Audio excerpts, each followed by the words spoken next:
Enggar Magelang.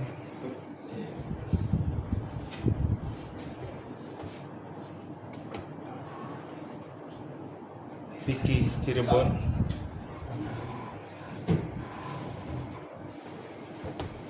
Dara Karanganyar.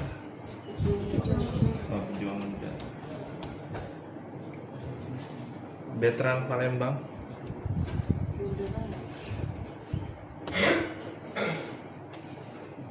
Cindy Tegal. Iya. Oke, Dendi Madiun. Dianti Tegal. Edo Medan. Juang Muda. Arin Bangkalan. Ari Buleleng.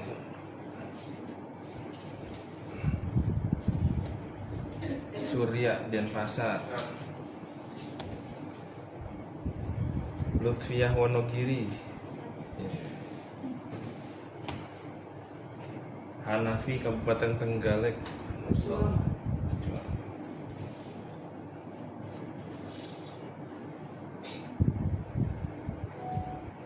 Kanan. Akmal Purbalingga. Kenapa? Tantenya meninggal.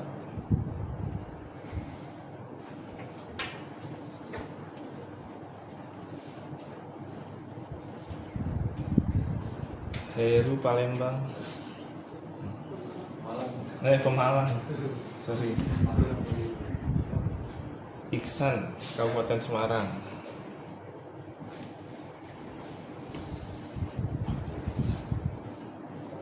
Muhammad Miftah Arda Ar-Rasyid, Pejuang Muda.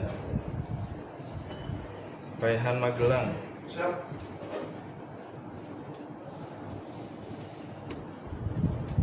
Raihanul Jihan Febrianto, Pejuang.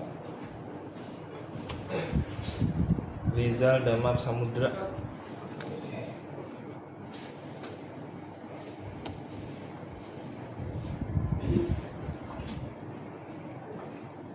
Intan Iki Brebes.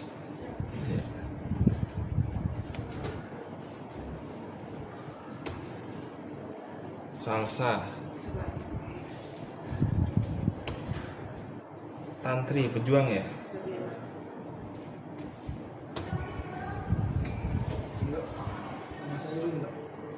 Dimas. Oh iya, lewat.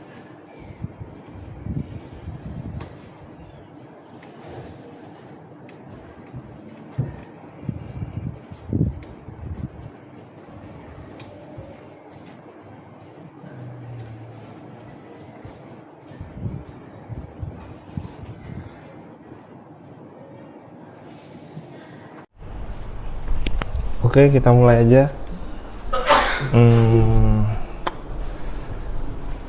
Hari ini kayaknya pertemuan terakhir. Udah tahu ya? Nah, karena mau ada TEVA kalau nggak salah. Mau ada TEVA, jadi teman-teman nanti pertemuan yang lain gimana? Paling tugas nanti kirim absennya dari pengumpulan tugas, terus nilainya dari pengumpulan tugas. Terus apa lagi ya? Jadi ini hari ini pertemuan terakhir. Pengennya saya tadi karena ini pertemuan terakhir, teman-teman nanti paparan kelompok. Kan kemarin itu tugasnya adalah teman-teman itu ya silakan Habib. Teman-teman itu sebagai auditor. Iya, silakan. Sebagai auditor, teman-teman karena nantinya lulus jadi PNS, teman-teman jadi auditor mengecek jika ada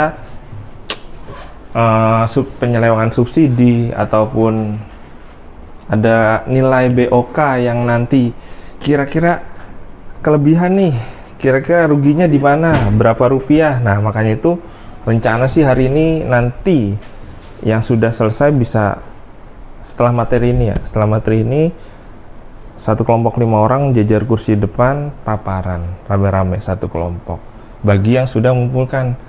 Ari sama Purbalingga siapa? Madiun. Madiun.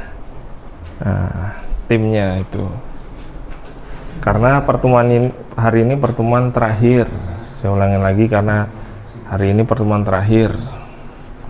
Sebelum masuk ke materi, kemarin kita sudah membahas tentang biaya operasional kendaraan. Kemarin kita bahas tentang jalan dulu atau pembangunan dulu atau secara simultan bersamaan. Bedanya kalau jalan dulu ini adalah pemerintah, kalau bangunan dulu ini biasanya swasta. Kalau secara simultan ini biayanya dari swasta dan pemerintah. Kali ini kita membahas tentang kira-kira regulasi apa sih yang perlu ada di dalam biaya operasional kendaraan.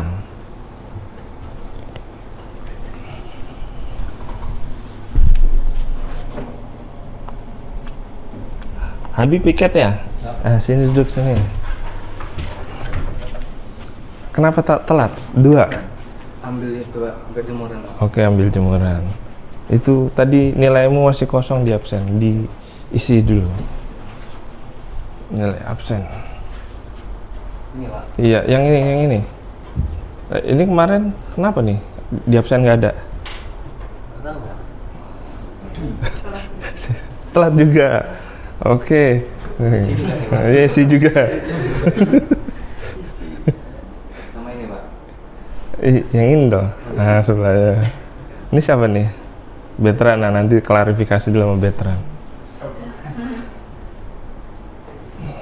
Oke, udah. Isi Pak. Veteran mana veteran? Ini Pak. Oh, tadi kemana? Tadi bantu ngangkat jemuran. Oh, ngangkat jemuran. Sudah. Oke. Mulai dari atas. Nah. Ya, diperbesar. Jadi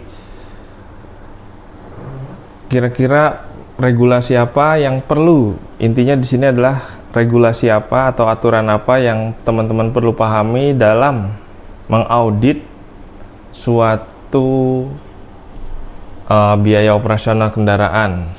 Fungsinya adalah memahami regulasi pemerintah yang mempengaruhi biaya operasional, terus menganalisis dampak peraturan. Misalkan jika adanya subsidi, maka dampak terhadap angkutan itu seperti apa. Jika tidak ada subsidi, dampak angkutannya seperti apa. Atau kelas jalan menyesuaikan dengan ukuran kendaraan, dampaknya seperti apa. Berarti rute yang digunakan, terus penggunaan kendaraannya seperti apa. Dan yang ketiga, tujuannya adalah di lapangan ini patuh nggak sih angkutan kendaraan, angkutan barang terhadap aturan yang ada di Indonesia. Patuh nggak terhadap aturan atau melanggar? Nah, gini. Jadi yang terakhir ini memberikan wawasan tentang kepatuhan. Jadi menganalisa bagaimana sih kalau nanti dalam bentuk karimah ilmiah menganalisa tentang kepatuhan angkutan barang dan angkutan penumpang terhadap aturan apa saja. Kita masuk ke apa saja sih aturannya. Di sini ada aturan tentang pajak kendaraan bermotor. Jadi peraturan dasar ini adanya pajak. Kenapa?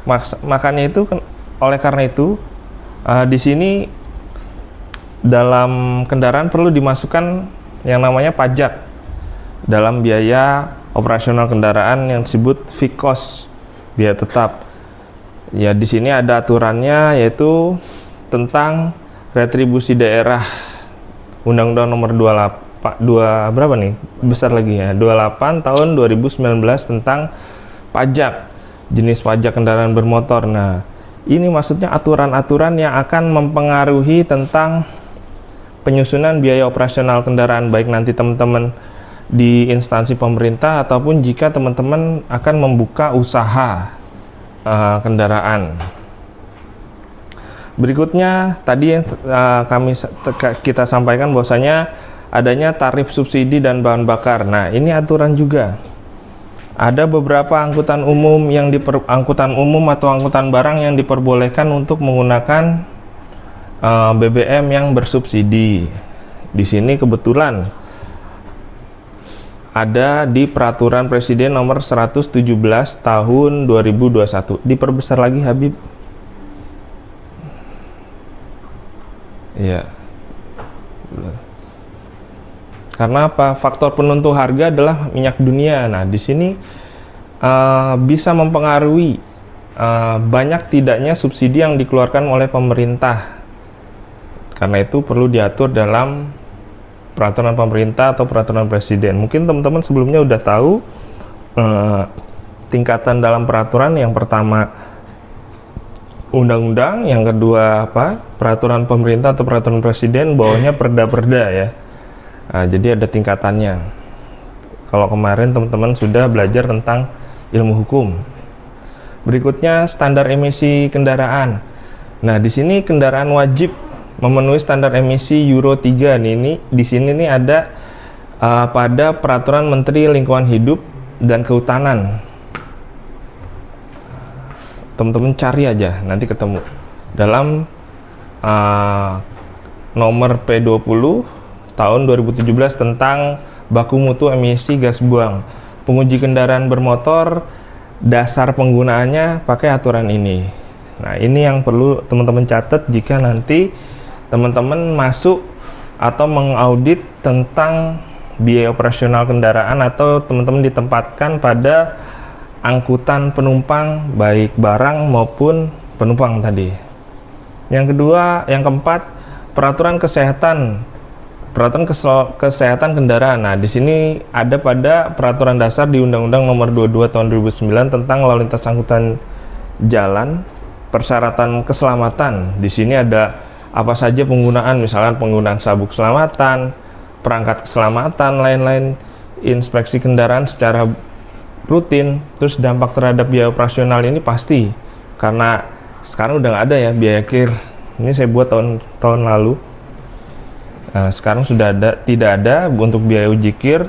Pemeliharaan tetap ada, perbaikan, dan untuk memastikan kendaraan aman digunakan pada saat di jalan raya.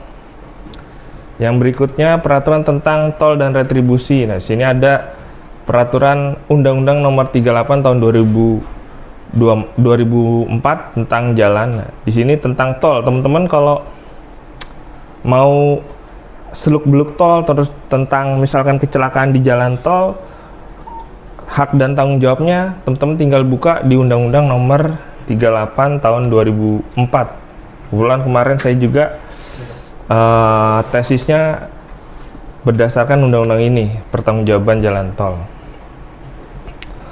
Tarif tol, di sini tarif tol ini mulai dari kendaraan pribadi, logistik. Nah, ini aturan ini berpengaruh pada biaya operasional kendaraan. Kemarin teman-teman udah menghitung, jika memasukkan biaya tol pasti berkaitan dengan undang-undang ini.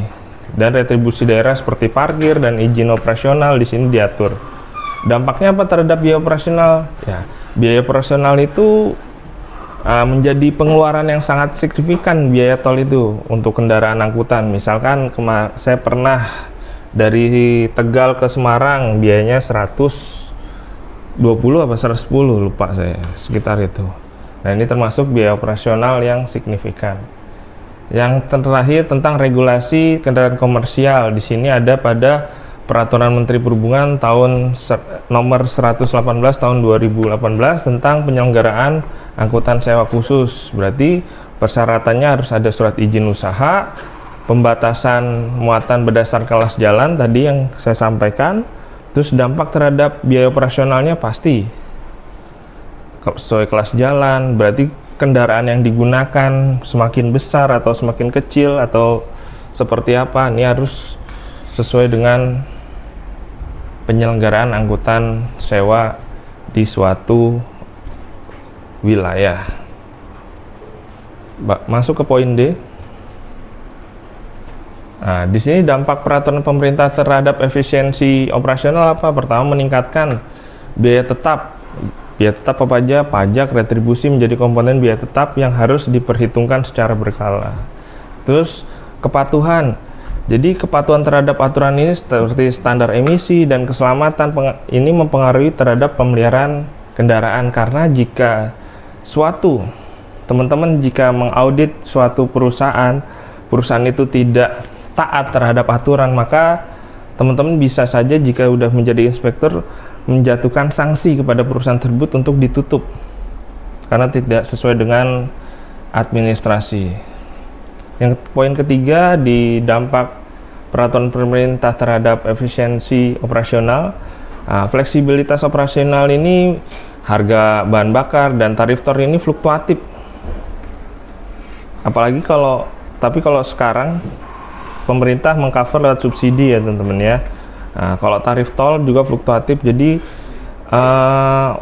mempengaruhi fluktuasi. Jadi ada kemarin teman-teman menghitung margin keuntungan. Nah, disinilah batas elastisitasnya untuk mengcover biaya yang naik turun tersebut. Berikutnya, untuk strategi, ada yang ditanyakan sampai sini?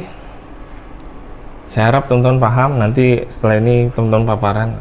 Ini hanya teori dan menggambarkan wawasan lah ibaratnya. Jadi ada yang seperti itu. Terus strategi pengelolaan biaya operasionalnya sesuai peraturan gimana? Jadi biasanya strateginya, jika kendaraannya itu bisa dialihkan menggunakan kendaraan hemat energi seperti berbasis listrik, contohnya udah diterapkan di Transjakarta beberapa. Terus yang kedua, melakukan perawatan kendaraan secara rutin untuk menghindari denda akibat pelanggaran standar emisi. Terus yang ketiga, mengoptimalkan rute, mengurangi konsumsi bahan bakar dan biaya tol. Mengoptimalkan rute ini maksudnya kalau di jam-jam sepi biasanya kendaraan nggak perlu narik atau nggak perlu berjalan, hanya pada jam-jam tertentu agar mengoptimalisasi atau ya agar optimal lah ibaratnya pengeluaran yang dikeluarkan terhadap pendapatan yang diterima. Terus yang keempat, menerapkan sistem manajemen armada, memonitor efisiensi kendaraan mungkin dengan software atau dengan mekanisme lainnya.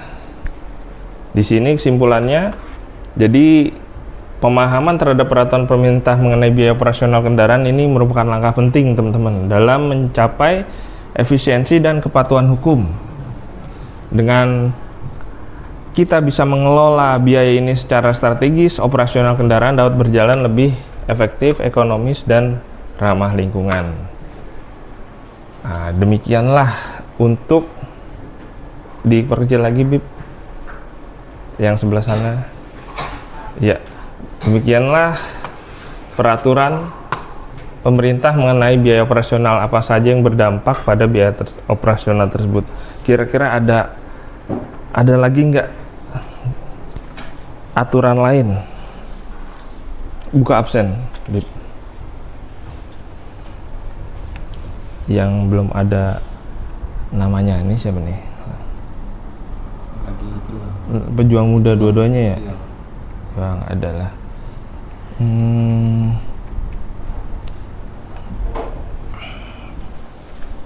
absen 11.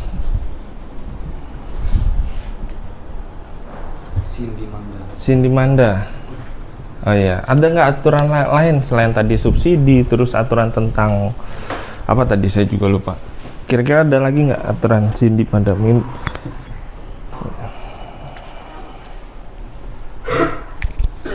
Cindy Manda dari Tegal.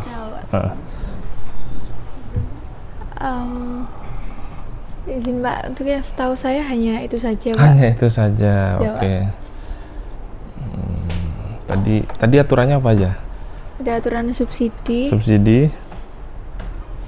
terus penyelenggaraan angkutan di jalan. Ada 5 salah tadi ya. Siapa? Apa lagi?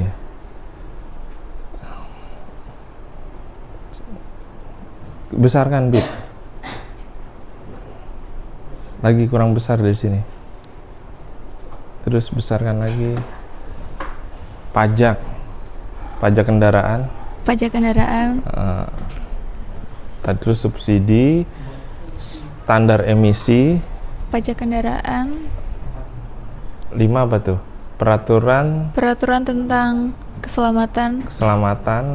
Keenam, regulasi tentang kendaraan komersial. Oke, itu ada lagi nggak?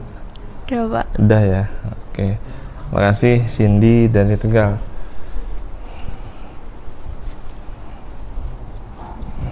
Absen 25 siapa, Bib?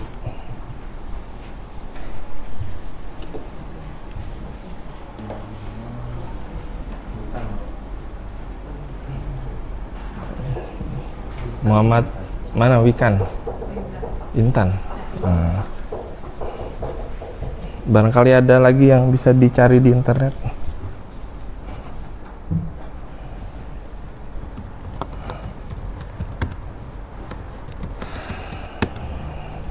Kira-kira. Jadi kalau kita nyusun biaya operasional itu pasti kita harus mengetahui tentang aturan-aturannya. Ada lagi sebenarnya peraturan mengenai tarif apa ya, tapi masuk di penyelenggaraan apa saya lupa. Jadi nggak boleh ngambil keuntungan terlalu besar, nggak boleh mengambil keuntungan terlalu, biasanya besar sih, kalau kecil biasanya jarang.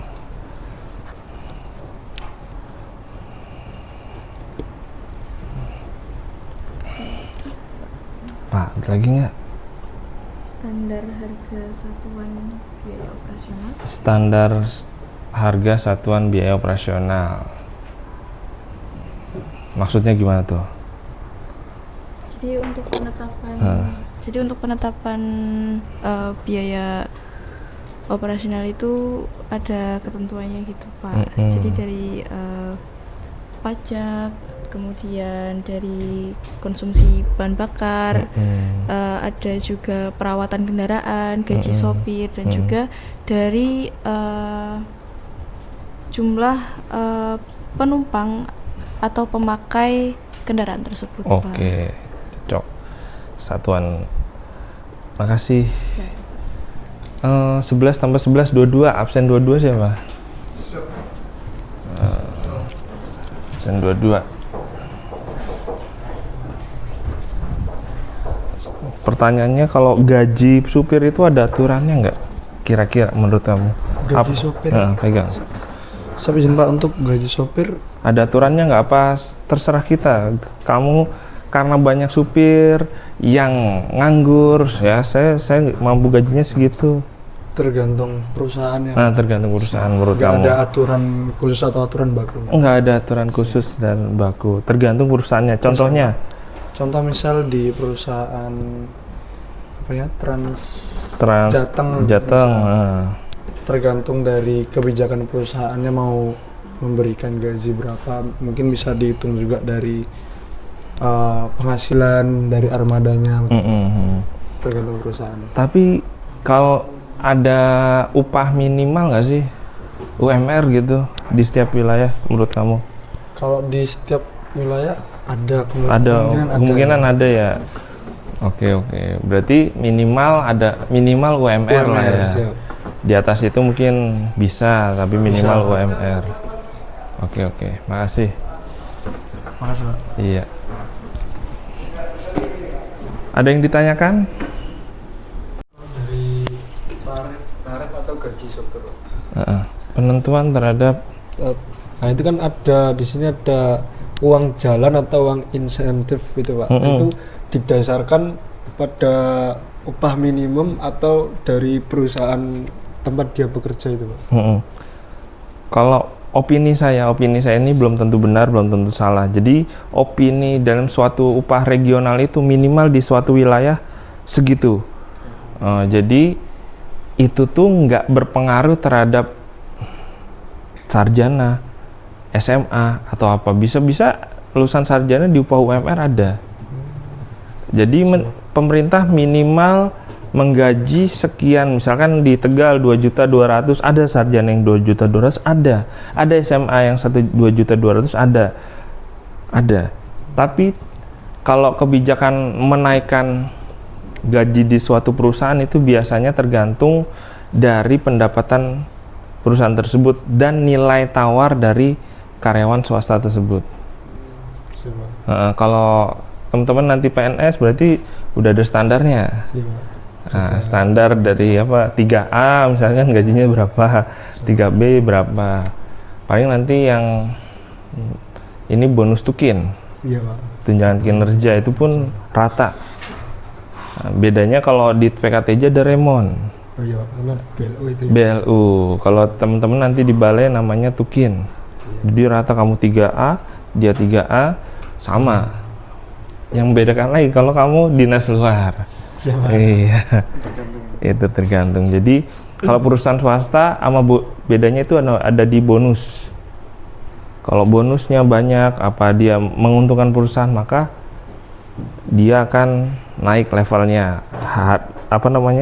naik gaji dan bonusnya. Dan sama nilai tawar, misalkan kamu bukan PNS, swasta, misalnya kelas 11 ya, kelas 11 TROB ya. Dia itu bisa mengatur misalkan biaya operasional yang seharusnya setahun itu habis 2 miliar karena dihitungan sama TROB jadi kepangkas 500 juta. Rela nggak perusahaan ngasih dia 50 juta setahun? Rela dong. Oh ya, karena dia mampu memangkas ada bonusnya dia. Memangkas usahanya. Dia kalau perusahaan nggak mempertahankan taruna TROB tersebut, dia akan pindah ke perusahaan lain. Iya. Dia punya nilai tawar, punya nilai kepintaran dan lain-lain lah ya. Sesuai kompetensinya dia. Dia mampu menghitung secara sah. Dia punya formula khusus lah. Ini kan yang saya sampaikan ini dan teman-teman hitung itu formula umum. Barangkali dia punya trik khusus untuk menghemat. Kan kali berapa itu? Dia akhirnya ditawar, Pak saya gaji sebulan jangan 5 juta lah, naik 10 juta sebulan, saya tuh berhasil nguntungin ini loh. Akhirnya perusahaan mempertimbangkan, akhirnya dia bisa naik. Yang penting minimal UMR. UMR itu meliputi dia makan, terus tempat tinggal. Makanya Jakarta itu lebih mahal karena biaya kontrakan, biaya makan lebih tinggi, lebih mahal. Gitu. Siap, Pak. Arnaf. Terima kasih, Pak. Ya. Ada lagi yang mau ditanyakan?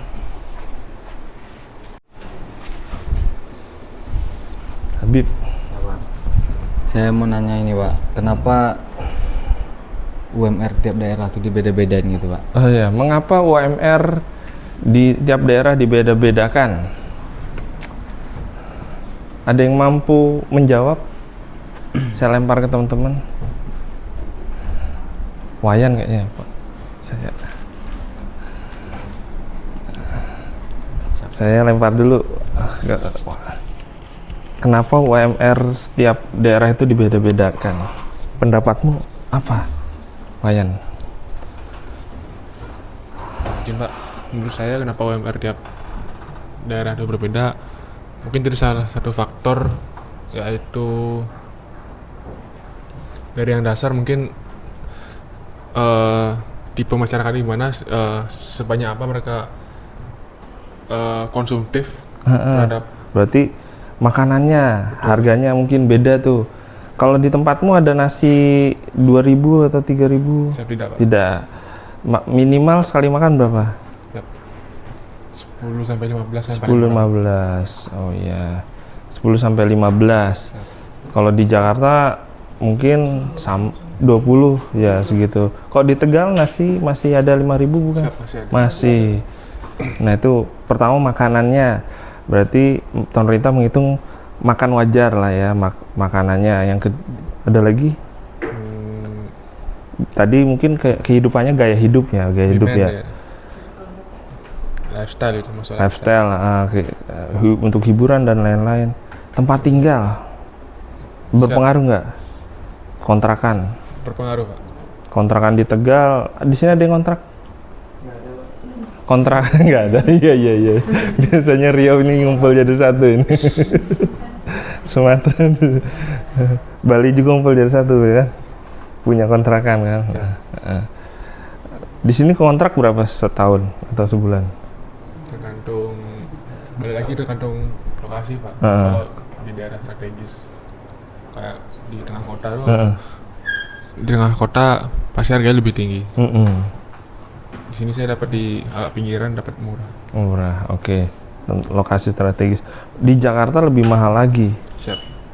Jadi pertama makanannya, terus gaya hidup, lifestyle, kebutuhannya, terus yang ketiga adalah tempat tinggal. Siap. Ya, makasih Wayan. Jadi bisa disimpulkan Bib, bahwasanya apa aja tadi yang disampaikan Wayan? Gaya hidup, makanan, tempat tinggal. 3 pas 3, ya. Di tempatmu Pekanbaru ya? Siapa? Mahal itu. Pekanbarunya kota atau kabupaten? Kota, Pak. Wih, iya saya pernah di sana 3 bulan PKL. Siapa? Harganya mirip Jakarta. Maksud saya tuh kenapa nggak diratakan aja Pak? Jadi kalau seandainya dia UMR-nya rendahan Pak, otomatis ekonomi orang di sana juga jadi rendah Pak. Betul. Kenapa nggak diratakan? Iya. Karena kalau PNS ya diratakan gajinya, cuman tunjangannya tetap dibedakan. Tunjangan kalau misalkan di DKI tunjangannya lebih tinggi. Tunjangan itu TPP kalau nggak salah. Kenapa nggak diratakan? Karena ada filosofi itu sama belum tentu adil. Misalkan ada adik, ada kakak, adiknya SMA, adiknya kakaknya SMA, adiknya SD, sama-sama dikasih 100.000. Adiknya overpower, ininya pas. Menurut saya opini saya belum tentu benar, kamu bisa sanggah. Jadi menurut saya itu kenapa nggak sama, misalkan UMR di suatu daerah itu 5 juta lah aja seluruh Indonesia. Betul, Pak. Itu kan maksudmu. Siapa? Kenapa? Terus beda lagi kalau di Papua, mungkin beda lagi harganya. Ada kemahalan dan lain-lain. Kenapa? Karena kos transport di sana lebih mahal dan lain-lain. Berarti nanti bagus juga menurut kamu, menurut saya sih. Jadi nanti ekonomi di sana kan makin kaya ya. Iya, Pak. Makin kaya nanti orang bakal konsumsi di wilayah tersebut. Jadi wilayah berkembang. Ya. Siapa? Tapi yang jadi masalah jika dia udah kaya ke luar negeri, duitnya pindah ke luar negeri. Iya, Pak. Kalau rendah itu kan, Pak, misalnya kayak saya di Tegal nih, Pak. Dia udah jualan nih susah payahan, Pak. Jualan dengan jual nasi 5.000. 5.000 betul. Udah susah payah jualan laris nih, Pak. Tapi kalau dia pergi ke Jakarta nggak ada apa-apa gitu, Pak. Dibanding orang yang Jakarta yang jualan biasa-biasa aja, pergi ke Tegal dia bawa uang segitu lumayan gitu. Betul. Jadi memang sama kayak ini, orang bule kerja di luar negeri karyawan, ke Bali merasa kaya dia. Harusnya kenapa nggak rata ya, Pak? Jadi kan nanti kayak uang jualan tuh, makan tuh jadi naik juga gitu, Pak.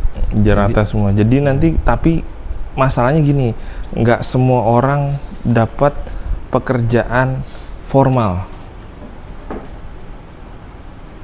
Berarti intinya harus ada pemerataan pekerjaan dulu. Jadi setiap orang punya gaji yang sama. Iya. Kenapa nggak semua orang punya gaji yang formal? Misalkan di suatu daerah informal kan, misalnya kayak Gojek, terus jualan tadi. Kalau gaji formal itu kan harusnya dilindungi pemerintah. Pemerintah itu buat peraturan berdasarkan keperluan di wilayahnya. Sementara kalau gaji rendah nih pasti menarik investasi.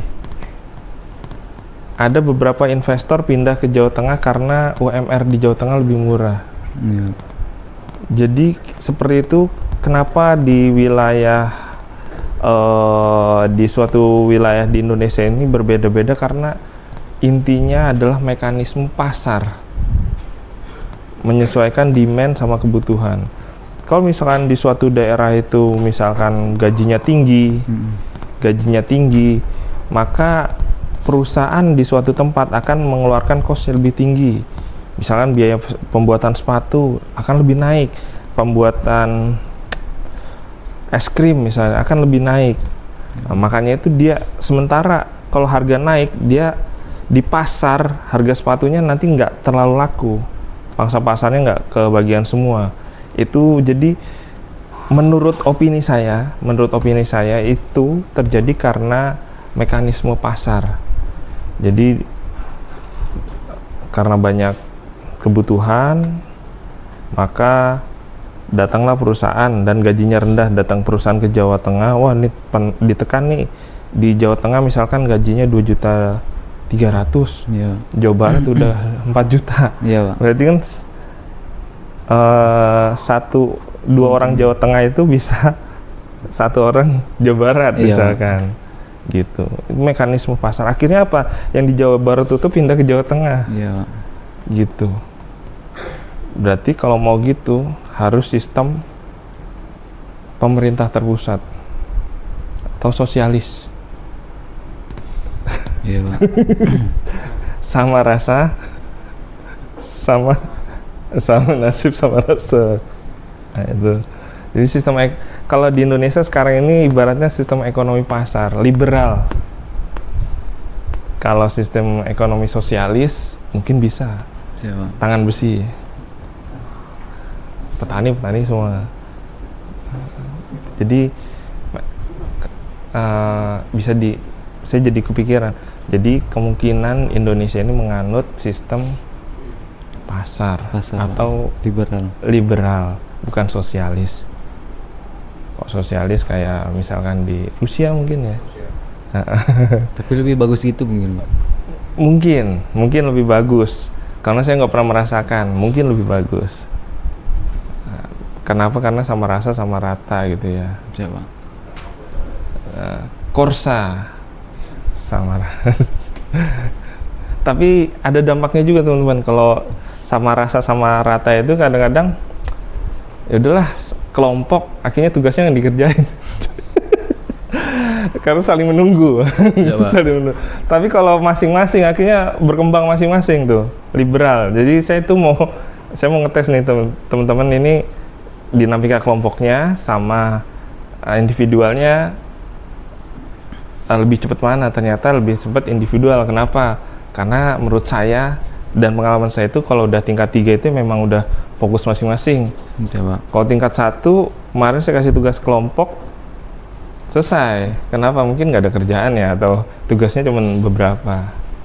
Kalau di sini kan teman-teman udah punya pandangan masing-masing, individual dan lain-lain. Kok jadi manjang sana. Jadi intinya itu ya.